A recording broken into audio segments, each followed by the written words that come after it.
आज आप परमेश्वर को बोलोगे परमेश्वर मुझे बरकत दे, परमेश्वर बोलेगा किस चीज के ऊपर, तेरे हाथ में क्या है।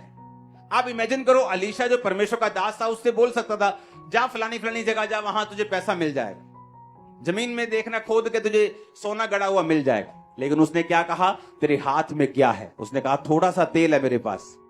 उसने कहा थोड़े से तेल को बर्तनों में उंडेलती जाना और बर्तन थोड़े मत लाना। कि जब तुम परमेश्वर के ऊपर भरोसा रखते हो तो मत सोचो कि तुम्हारा घर 45 लाख का है और तुम कर्जे के बिना उसे नहीं ले सकते।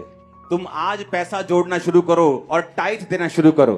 मैं तुमसे प्रॉमिस करता हूं यीशु मसीह के नाम, जो तुम सोच रहे हो कि 10 साल पैसा जमा करके भी नहीं ले पाओगे, तुम 3 साल में 2 साल में उस घर में होंगे। कैसे? यही तो परमेश्वर है, यही तो परमेश्वर है जो हमारी सेंसेस से परे काम करता है। यही तो वो हमें वो भरोसा करना सिखा रहा है कि तुम कुछ भी लेना चाहते हो, उसकी ग्रेस के ऊपर भरोसा रखो, उस स्पिरिट के अनुसार ना चलो जो लोगों में काम कर रही है, जो उस एरिया में काम कर रही है। आप इमेजिन करो ये स्पिरिट के साथ पास्टर्स भी परेशान हैं।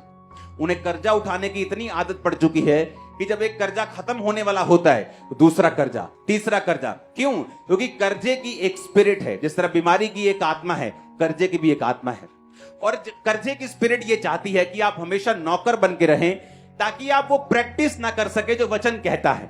अगर आप बिलीव नहीं करते आप राजाओं की संतान हैं और राजकुमार हैं, और राजकुमार की तरह आप चलते नहीं, राजकुमार की तरह बोलते नहीं, आप राजकुमार कभी बन भी नहीं सकते। क्योंकि परमेश्वर चाहता है जो आप बिलीव करते हैं उस पर आप प्रैक्टिस करें।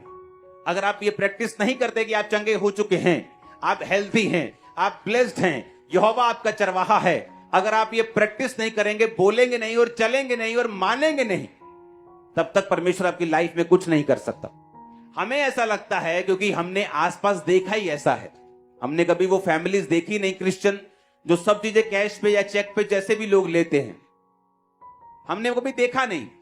लेकिन जब परमेश्वर में मैं चला हूं, हमने देखा है, हमने चीजों को लिया है, पैसा देकर लिया है, बिना कर्जे के लिया है। लेकिन एक समय ऐसा आता है कि धर्मी होने के बावजूद भी, टाइट देने के बावजूद भी, फिर भी सिचुएशन ये चाहती है कि आप लोन लें, और परमेश्वर का वचन इस बात के खिलाफ है कि आप लोन लें। सबसे पहले हमें यह समझना पड़ेगा कि परमेश्वर नहीं चाहता मैं कर्जा लूं। हालेलुया।